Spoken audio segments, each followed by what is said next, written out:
adı Sen Nefsine Köle Oldun. Bu şarkımızı Yiğit kardeşimize armağan ediyorum.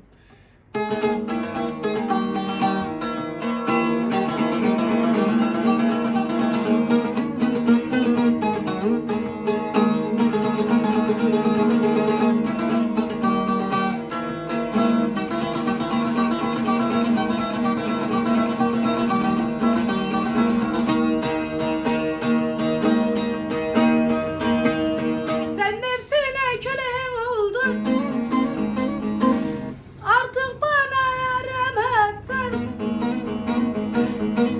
Sen nefsine köle oldun. Artık bana yaramazsın. Kendin ettin kendin buldun. İstesen de hesap soramazsın. İstesen de hesap soramazsın.